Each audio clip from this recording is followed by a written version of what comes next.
नमस्कार, आप देख रहे हैं बिग फाइट लाइव। आपके साथ मैं श्वेता मिश्रा अवस्थी। देश की सबसे बड़ी ग्रामीण रोजगार योजना आज खुद सियासी रोजगार का मुद्दा बनी हुई है। जिस मनरेगा को गरीब की गारंटी कहा गया, आज वो योजना आरोप प्रत्यारोप के घेरे में है। मनरेगा से वीबी जीराम जी तक का ये सफर अब सिर्फ योजना का नहीं बल्कि नियत, नीति और नजरिए की सीधी टक्कर बन गया है। कांग्रेस का आरोप है बजट में कटौती, कानून में बदलाव और नाम बदलने की आड़ में गरीबों का हक छीना जा रहा है। और इसी के विरोध में 10 जनवरी से 45 दिन तक मनरेगा बचाओ संग्राम का ऐलान किया गया है। तो वही मुख्यमंत्री ने पलटवार किया कि कांग्रेस का झूठ और भ्रम फैलाने में पुराना आचरण रहा है। योजना तो बनी लेकिन काम नहीं हुआ। मस्टर रोल से लेकर फर्जी जॉब कार्ड तक मनरेगा घोटालों का अड्डा बनी रही। मिट्टी के नाम पर भ्रष्टाचार चलता रहा और अब नाम नहीं, काम बदला है, जिसके इरादे साफ है और नतीजे जमीन पर दिखेंगे। हर हफ्ते मजदूरी का भुगतान होगा तो आखिरी पायदान पर खड़े व्यक्ति को सीधा लाभ मिलेगा। तकनीक से पारदर्शिता आएगी और यही बनेगी विकसित भारत की मजबूत आधारशिला। ऐसे में सवाल है, क्या मनरेगा बचाओ संग्राम जरूरी है या व्यवस्था सुधार? आज बात इसी मुद्दे पर।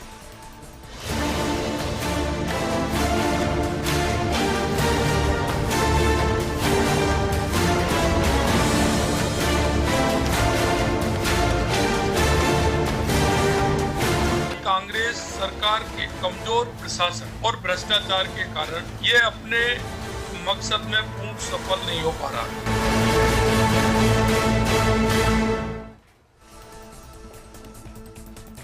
और चलिए इस खास मुद्दे पर चर्चा के लिए खास मेहमान हमारे साथ जुड़ चुके हैं। सबसे पहले आपको रूबरू करा दे उनसे। हमारे साथ चर्चा में मौजूद है बीजेपी से लक्ष्मीकांत पारिक जी, बहुत स्वागत है लक्ष्मीकांत जी आपका।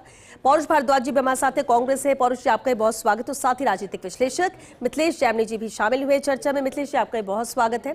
चर्चा की शुरुआत करते हुए लक्ष्मीकांत पारिक जी आपसे, क्योंकि मनरेगा वर्सेस वीबी जीराम जी हो गया है।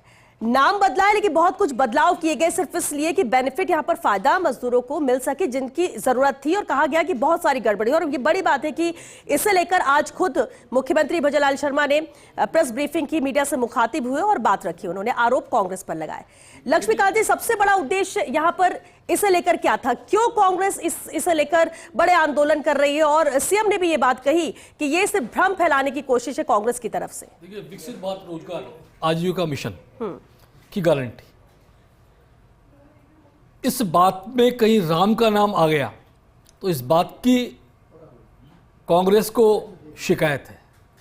कांग्रेस इस बात से चिढ़ती है कि बीजी राम जी, अब इसमें हमने राम जी नाम डाल नहीं, लेकिन अंतरात्मा हिंदुस्तान की राम जी के नाम से जुड़ी हुई है। और राम जी का नाम जहां आ जाता है वह कांग्रेस को पसीने छूट जाते हैं, क्योंकि जो लोग राम को काल्पनिक कहते थे उन लोगों के लिए राम का शब्द ही काल्पनिक है। इसलिए जहां राम जी का नाम आ गया वह कांग्रेस का विरोध शुरू हो गया। अब कांग्रेस विरोध का मुझे कारण समझ नहीं आता। आप देखिए श्वेता, जिस प्रकार से कांग्रेस के लोगों ने इस बात का विरोध किया, विरोध का कारण उन्होंने स्पष्ट नहीं किया। एक बात कहते महात्मा गांधी का नाम हटा दिया, राम जी का नाम जोड़ दिया। अरे भाई, राम जी इस देश की आत्मा है।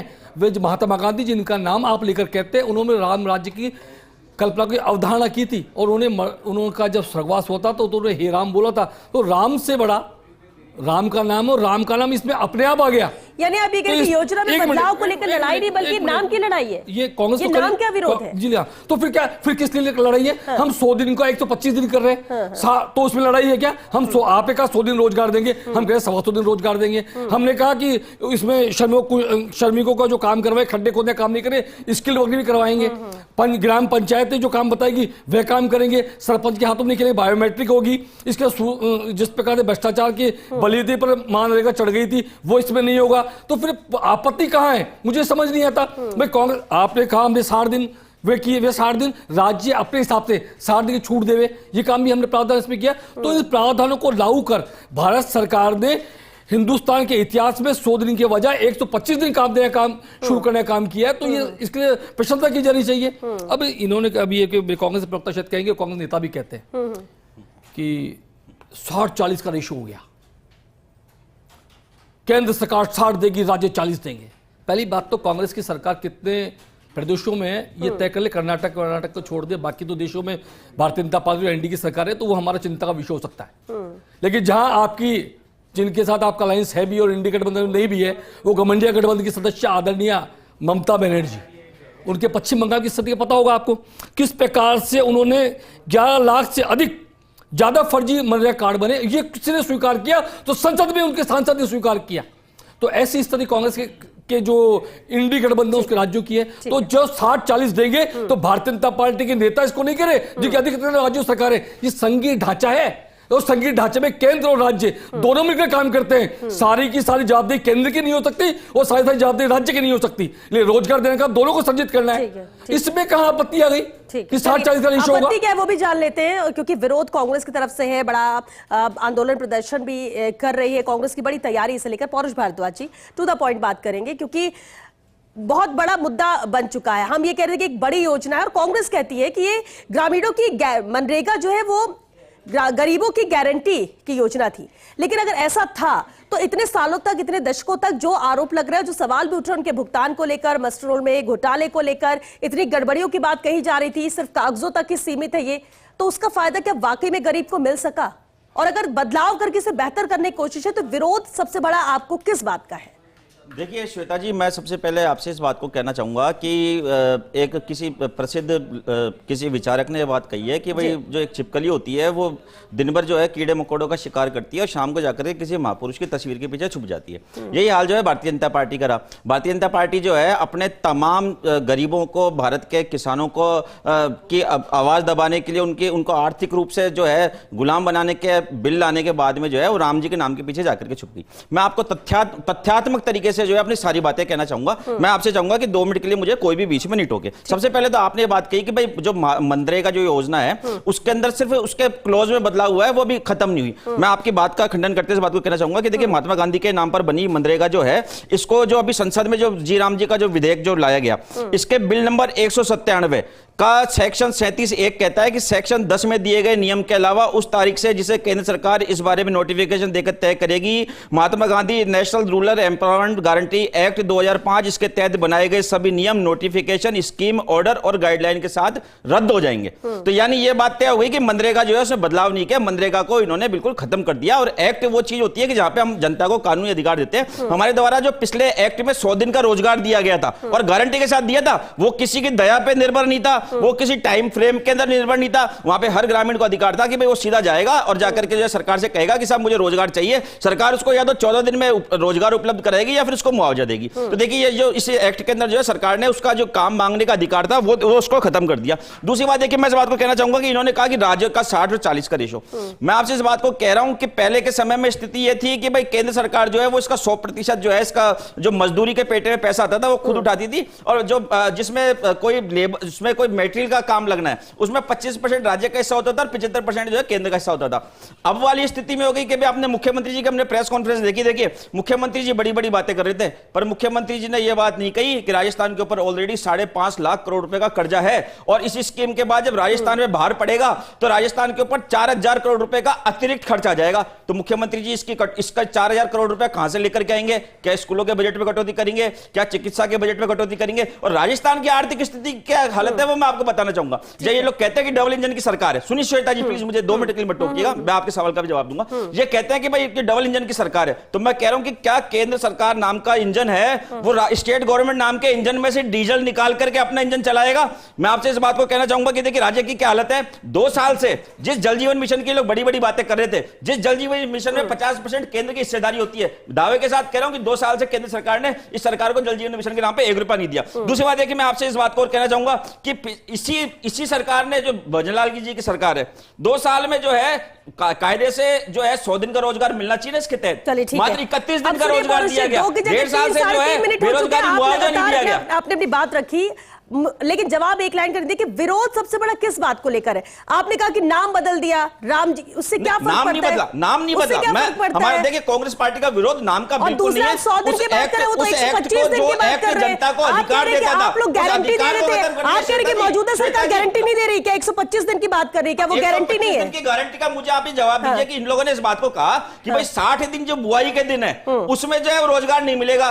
मैं आपसे इस बात को कह रहा हूँ श्वेता जी, मुझे भूख तो अभी लग रही है और आप मुझे कहेंगे 60 दिन बाद मैं पनीर की सब्जी खिलाऊंगी, मेरे घर पे बुला के बहुत अच्छा खाना खिलाऊंगी। अरे भाई भूख तो मुझे अभी लग रही है। बिना डिस्टर्बेंस और बिना आपको रोके आपकी पूरी बात सुनिए। मिथिलेश जानवी जी का रुख कर लूं, राजनीतिक विश्लेषक है, उनसे भी जान लेते हैं। मिथिलेश जी, मनरेगा बेहद अहम न्यूज। और उसके बाद वीबीजी राम, जब ये वर्सेस बन गया, एक बड़ा मुद्दा, बड़ा प्रदर्शन कांग्रेस कर रही है, अगले 45 दिनों तक करने वाली है, क्या वाकई में इतनी बड़ी चीज हो गई है? अगर सुधार की बात कही जा रही है और कैसे ये प्लस होगा, पहले से बेहतर होगा, ये सरकार की तरफ से भी कहा गया, केंद्र सरकार की तरफ से भी, और आज सीएम ने भी उसे लेकर प्रेस कॉन्फ्रेंस की। अब कांग्रेस जिस तरह से इसे बड़ा आंदोलन के तौर पर लेकर बड़ा विरोध जता रही है, कहां पे अटक रहा है? क्या वाकई संवैधानिक चोट के तौर पर देखें या एक बदलाव के तौर पर देखें, या जो चीज जैसे बन गई वो वैसे ही चलती रहेगी? अगर हम उसमें कुछ बदलाव समय के साथ करते हैं तो वो बेमानी है। देखिए श्वेता जी, सबसे पहले तो मैं ये कहना चाहूंगा कि ये जो सुधार किए गए हैं ये ग्रामीण भारत के लिए अति आवश्यक है। दूसरी इंपॉर्टेंट जो अभी कांग्रेस के प्रवक्ता पौरुष जी कह रहे थे कि रोजगार की गारंटी का अधिकार छीन लिया है, मैं कहूंगा वो जाके पढ़े, उसमें फॉर्म 6 आज भी जिंदा है। अगर मैं गांव का रहने वाला हूं, मेरे पास जॉब नहीं है, तो मैं फॉर्म 6 भरूंगा। अगर 15 दिन में मुझे जॉब नहीं मिला तो मुआवजा मिलेगा 7 दिन में। तो ये 7 दिन कर दिया भारतीय तो जनता पार्टी ये सरकार एक ने। इंपॉर्टेंट चीज ये है कि एक रोजगार की गारंटी जो की तो है, लेकिन एक इंपॉर्टेंट चीज है जो डराने वाली है कि 12 साल तक आपको पता था कि इसमें भ्रष्टाचार हो रहा है, तो आपने इसको रोका क्यों नहीं? क्योंकि एक में केंद्र का पैसा आता था। हमारे यहाँ मारवाड़ी में कहावत है, सीत का चंदन घस मेरे नंदन, वो कहावत चली।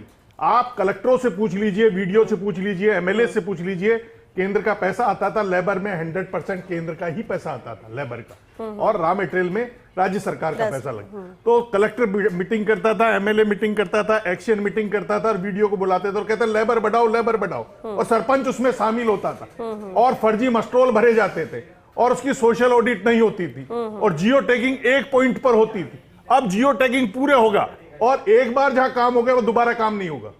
और दूसरा इंपॉर्टेंट चीज जो अभी इन्होंने पैसे की बात कही, राजस्थान में 10,000 करोड़ का मनरेगा पे खर्च होता है, उसमें 1,000 करोड़ राजस्थान सरकार को देना पड़ता। अब 2900 करोड़ के अरेंजमेंट भजन लाल जी को करना पड़ेगा। लेकिन जो इंपॉर्टेंट चीज है कि 60 दिन उनमें रोजगार नहीं मिलेगा। जो फसल कटाई के टाइम पूर्जा फर्जीवाड़ा होता था, क्योंकि मैं गांव का आदमी हूं, खेती करता हूं, मेरे घर में खेती है, तो मैं जानता हूं कि फसल कटाई में 600 रुपए में लेबर जाता है।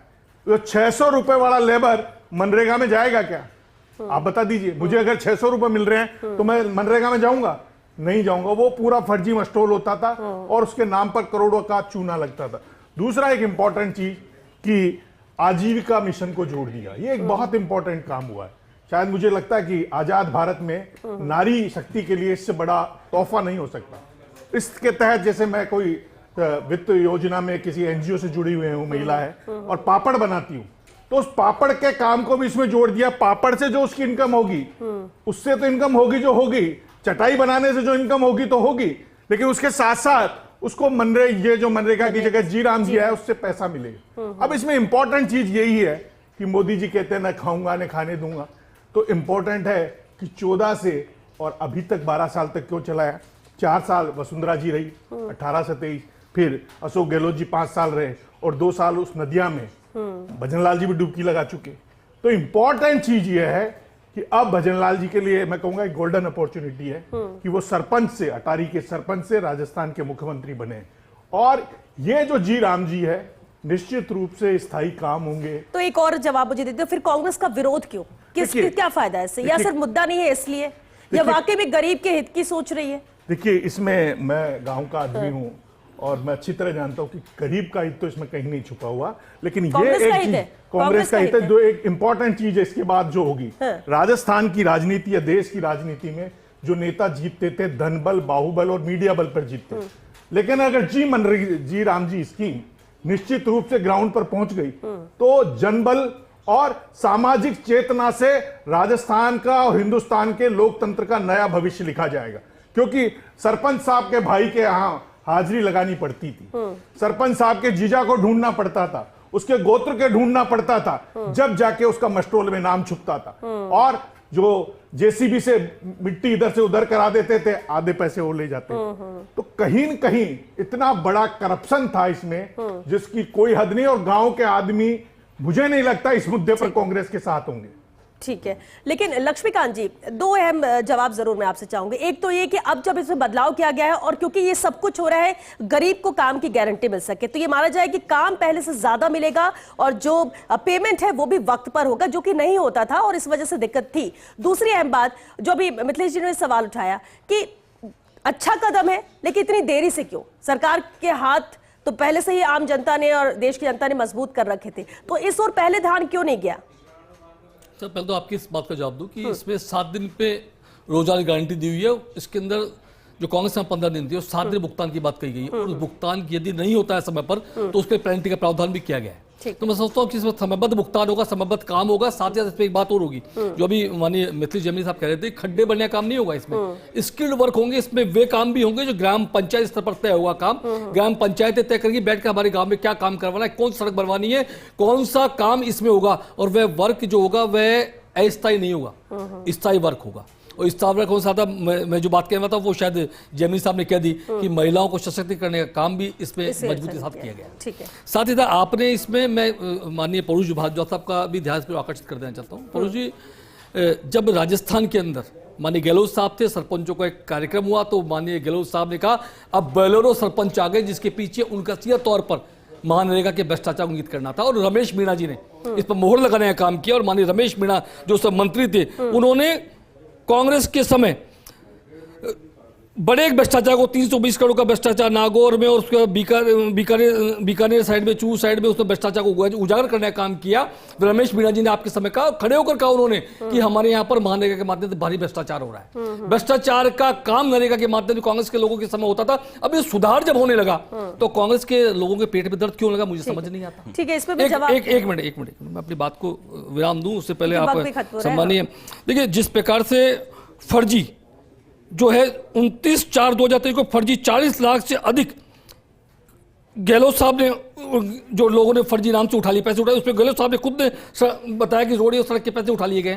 ये मैं वो इंगित कर रहा हूं। एक तो फर्जी मस्ट्रोल उठा ली गई और इसके आधार पर राजस्थान में बंदरबांट हुई और जिसका नाम लेकर के रमेश मीणा ने उजागर किया, तो वो भ्रष्टाचार का काम शुरू करने का भी अब कांग्रेस लोगों को परेशानी क्या है, बायोमेट्रिक होगी, बायोमेट्रिक भ्रष्टाचार बंद होगा। उस सरपंच के घर बिल्कुल ठीक कहा मिथिलेश जैमिनी ने, सरपंच के जीजा को ढूंढने की आवश्यकता नहीं है, आप फार्म भरिए, फार्म भरने के बाद आपको सीधा पकड़ सीधा आपके पास पहुंच जाएगा। ये तो अच्छा कदम है और ये भ्रष्टाचार घोटाले तो बहुत लंबे वक्त से हो रहे हैं। लक्ष्मीकांत जी, एक जवाब मेरे एक सवाल का जो आपने अभी नहीं दिया कि क्योंकि केंद्र सरकार या कहते हैं प्रधानमंत्री नरेंद्र मोदी जब से बने एक एक चीज को लेकर लगातार नए फैसले लिए गए और कैसे बदलाव की शुरुआत की गई, मनरेगा तक पहुंचते इतना वक्त क्यों लग गया? देखिए, घोटाले बहुत लंबे वक्त से थे और ये करोड़ों में घोटाले हर जगह हो रहे थे। देखिए, निश्चित रूप से आपने कहा एक जब सुधार होता है, सुधार में कुछ समय लगता है और सुधार के साथ संपूर्ण रचना और प्रक्रिया को अपनाकर भारतीय जनता पार्टी सरकार ने वर्तमान में भी वीजी राम जी के नाम से योजना को लॉन्च किया, भ्रष्टाचार की गुंजाइश छोड़ी ही नहीं। जब देखा कि भ्रष्टाचार और बंगाल में भ्रष्टाचार देखा, तेलंगाना में भ्रष्टाचार, राजस्थान में भ्रष्टाचार की बड़ी चीज सामने आई, यहाँ तक कि जब अखिलेश जी सरकार थी यूपी के अंदर भ्रष्टाचार की बड़ी जानकारी प्राप्त हुई, तो उसके बाद एक विजन बना। उसके बाद देश भर के अंदर जिस प्रकार का एक मिनट कोरोना के नाम पर जिस प्रकार से कोरोना हुआ, कोरोना के बाद की समस्याएं, उन सबको देखते हुए एकदम से समस्या इसको ठीक करने का काम, दोस्ती करने का काम, लेकिन समय लगता है, लेकिन इस विषय पर काम किया और पारदर्शी बनाने का भ्रष्टाचार पर अंकुश लगा। यही भ्रष्टाचार पर अंकुश कांग्रेस के लोगों को पेट में दर्द कर रहा है। ठीक है, लेकिन मैं इस बात को कहना चाहूंगा ना, भ्रष्टाचार की बात कही, उन्होंने कहा कि हमारी सरकार के मंत्री ने कहा, तो ये हमारी ईमानदारी और हमारी साफ गोई है कि हमारे सिस्टम में जहां भ्रष्टाचार था वहां हमारे खुद की सरकार के मंत्री और मुख्यमंत्री ने उसको उजागर किया। आपकी तरह अमेरिका के अखबारों में भारत की का भ्रष्टाचार नहीं छपे, हम तो हमारे दो के लिए प्रधानमंत्री जी को ब्लैकमेल होना पड़ा। इसलिए ऑपरेशन सिंदूर आपके भ्रष्टाचार की वजह से जब ट्रंप ने आपको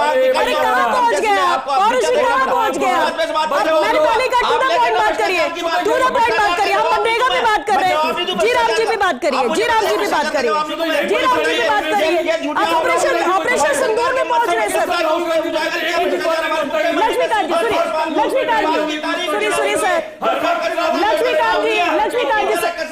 जी सर, आपको मैंने पूरा वक्त आपकी बात सुनी, एक मिनट रुकिए जरा, इनसे जवाब में। पौरुष जी, नहीं आप बात नहीं, पहले मेरे सवाल का जवाब दीजिए। आपने कहा चलिए भ्रष्टाचार और बहुत कुछ हो रहा था, इसमें गड़बड़ी थी, करोड़ों के घोटाले होते रहे हैं, केंद्र की बात कर लो कि यूपीए सरकार भी लंबे वक्त थी, कांग्रेस राजस्थान में भी सर। मेरा सवाल सिर्फ ये कि जब इतनी गड़बड़ियां थी तो क्यों पारदर्शिता आप लोग नहीं लेकर आए? बदलाव तो ये आप भी कर सकते थे। देखिए पारदर्शिता वाली बात नहीं है, मैं आपसे क्यों नहीं है? ट्रांसपेरेंसी होनी चाहिए। मुझे आप 2 मिनट के लिए देंगे, मुझे इसका जवाब दे दीजिए, मुझे सिर्फ इसका जवाब दीजिए, पहले फिर आपकी बात चीज होती है तो लोकतांत्रिक तरीके से होती है। हर स्टेट के अंदर जो है मनरेगा की तो अगर बड़े घोटाले होंगे तो उसके लिए लोकतांत्रिक तरीका अपनाएंगे क्या? नहीं, आप पहले जवाब तो दीजिए जो मैं सवाल कर रही हूं। बनी हुई है, क्या सरकार ने उस काउंसिल से विचार विमर्श किया? दूसरी बात मैं आपसे कहना चाहूंगा कि जो ग्रामीण रूरल डेवलपमेंट के ऊपर एक समिति बनी हुई है कि जो मनरेगा के ऊपर सिफारिशें करती है, मनरेगा की समीक्षा करती है, और आप जानते हैं कि जो संसदीय समिति होती है उसके अंदर बहुमत जो है वो सत्ताधारी पार्टी के लोगों का होता है। इस मनरेगा समिति जो रूरल डेवलपमेंट की समिति थी उसकी अप्रैल 2025 में बैठक हुई थी, उसने मनरेगा की तारीफ करी और उसके अलावा देखिए उसने क्या क्या सिफारिशें करी वो बताना चाहूंगा। उन्होंने सरकार को कहा कि मनरेगा एक अच्छी स्कीम है, इसका फंड बढ़ाया जाए। दूसरी बात की मनरेगा की स्कीम में दिहाड़ी 400 रुपए मिल रही है, इसको बढ़ाई जाए। राज्यों का बकाया सरकार समय पर रिलीज करे, 15 दिन में रोजगार नहीं देने पे मुआवजा अनिवार्य रूप से दिया जाए। ये भारत सरकार की, केंद्र सरकार की जो ग्रामीण विकास की संसदीय समिति है जो मनरेगा की समीक्षा करती है, बात सुनिए उसकी सिफारिश। चलिए ठीक है, सिफारिश। अब आप ये कह रहे हैं कि सिफारिश हो, उससे अगर कहीं घोटाला हो रहा है, बड़े स्तर पर हो रहा है, तो सरकार के हाथ में कुछ मुझे आप ये बताइए कि भारत के अंदर जगह जगह पुल बन रहे हैं, उत्तर प्रदेश में पुल बन रहे हैं, भाजपा शासित राज्यों के अंदर गुजरात में बड़ा पुल बन गया, क्या वो घोटाला नहीं था? अरे रुकिए भारत के घोटाले की खबरें अमेरिका के अखबारों में छपती हैं।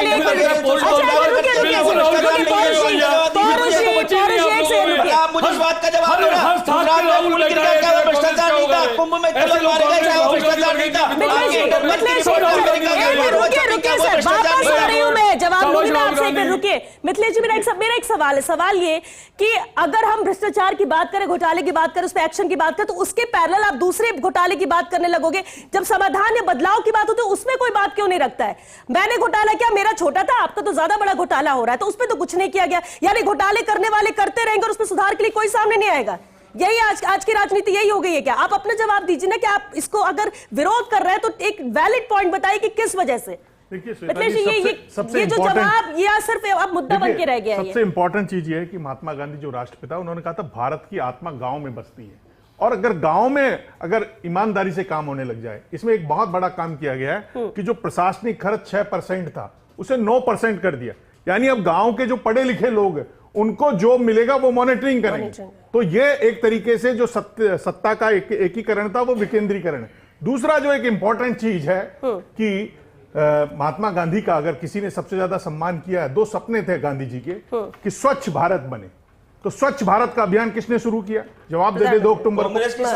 दूसरा, भारत की आत्मा गांव में बसती है, ये गांधी जी का सपना था। जो गांव में पैदा हुआ आदमी है उसको गांव में जॉब मिले, ये गांधी जी का सपना था। ये आत्म स्वावलंबन का जो कॉन्सेप्ट था ये महात्मा गांधी का था। तो महात्मा गांधी के दो इंपॉर्टेंट जो सपने थे, उन सपनों को अगर साकार किया तो प्रधानमंत्री नरेंद्र मोदी ने किया। इस कड़वी सच्चाई को अगर जी मन राम जी स्कीम ईमानदारी से लागू हो गई तो मैं दावे के साथ कहता हूं कि जो गांधी जी ने सपना देखा था कि अंतिम पंक्ति में बैठा हुआ व्यक्ति समाज की मुख्य धारा में शामिल हो, उस सपने को साकार होने में देरी नहीं लगेगी। और कांग्रेस इसलिए विरोध कर रही है, कांग्रेस को है कि भ्रष्ट सरपंच हमारे साथ आ जाएंगे और गांव की सरकार हम फिर बना लेंगे। लेकिन जनता अब ये गूगल का जमाना है, जनता ये गूगल का जमाना है, वो अपना लाभ हानि निकालेगी। और कांग्रेस दी, अरे पौरुष जी आपके तो 3 लोग मर गए, आपको कार्यकर्ता नहीं मिल रहे, आपको कार्यकर्ता नहीं मिल रहे। बिसाऊ में 3 लोग मर गए, कांग्रेस दी ने उनको सदस्य बना दिया।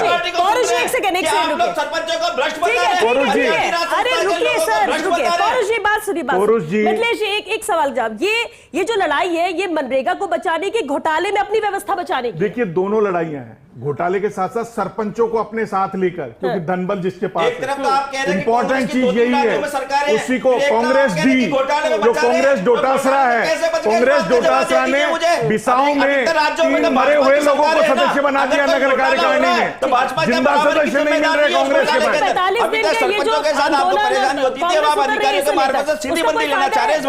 कांग्रेस को क्या कोई फायदा मिलेगा इससी के विरोध में? 45 दिन कांग्रेस को एक ही फायदा मिलेगा, 45 दिन का प्रोग्राम तय। गोविंद सिंह डोटासरा जो अपना कार्यकाल लंबा चलाना चाहते हैं, सचिन पायलट के 7 साल के रिकॉर्ड को तोड़ना चाहते हैं, उसके लिए वो एक मूवमेंट दिखाएंगे, दिल्ली वालों को देख लीजिए। और अभी जो हालात है कांग्रेस की वो सबको पता है। कि ग्राउंड पे बीएलए इन्होंने 51,000 बनाए, आए नहीं, नाम गट गए, पुनर्गठन पे कोई बोल नहीं पाए, पंचायतों के पुनर्गठन साहब पे। नाम करोड़ों तो ये नाम करने तमाम वाले थे, चीजें हैं। कांग्रेस के बीएलए जो बनाए, आप ये उनकी देखिए बदौलत हेमाराम है। जी ये हेमाराम संख्या जी रो सीमित रहे रह गई, हैं, हेमाराम जी रो 40 रहे लाख तक रह हैं, गई, डॉक्टर उत्तर सराजी कह के आंसू प्रदेश पोंछ उत्तर प्रदेश की रहे, तरह हेमाराम 2 जी करोड़ रो रहे हैं, राजस्थान वो की गांव संख्या ग्रामीण जानती और जो ओवैसी असली की ग्रामीण डॉक्टर सराजी को राजनीति आप को क्या जानते कहना हैं, चाहते हेमाराम जी हैं? घर बैठ जाए, आंखों में विपक्ष आंसू है। अपना धर्म नहीं निभाए, ये आप लोगों की सोच है। चलिए बिल्कुल निभाइए, सत्ता पक्ष विपक्ष दोनों अपना विपक्ष धर्म अपना निभाए, धर्म नहीं लेकिन निभाए, आप ये आम कहना जन चाह रहे के हैं, हित विपक्ष को को अपना ध्यान में धर्म नहीं रखते निभाना हुए, चाहिए। आम जन के हित को सामने रख के अपने हित को पीछे रखते हुए हर कोई अपना धर्म निभाए, यही तो प्रदेश की जनता और देश की जनता चाहती है। बहरहाल क्योंकि वक्त खत्म हो गया, बहुत शुक्रिया आप सभी का इस चर्चा में शामिल होने के लिए। मनरेगा वर्सेस वीबीजी राम जी हो गया है और अब इसी को लेकर एक दूसरे पर सवाल भी उठाए जा रहे हैं, आरोप भी लगाए जा रहे हैं। मुख्यमंत्री ने भी आज पीसी करके कहा कि विपक्ष जो है वो भ्रामक जानकारी फैला रहा है, गलत तरीके से लोगों के बीच में बात को पहुंचा रहा है, लेकिन जबकि उद्देश्य साफ है। यहाँ पर एक अहम बात है, अगर आपका उद्देश्य ग्रामीणों को राहत देना है, उन्हें काम देना है, उन्हें वक्त पर उनके काम का मेहनताना मिल सके ये देना है, तो ये कोशिश की जा रही है। और कोई भी कानून बनता है, कोई भी योजना बनती है तो उसमें वक्त के साथ बदलाव की भी जरूरत पड़ती है और अगर उसमें बदलाव किया जाता है तो उसमें साथ आना चाहिए। अगर विरोध भी आप कर रहे हैं तो बिल्कुल, अगर उसमें कुछ खामियां तो वो खामी सामने रखी जाए ताकि उसे सुधारा जा सके, ना कि इसमें राजनीति हो, क्योंकि ये ग्रामीण के हक की बात है, गरीब के हक की बात है और ये उसे मिलना ही चाहिए। चलिए 6 बिग फाइट लाइव में आज के लिए बस इतना ही, दीजिए इजाजत, नमस्कार।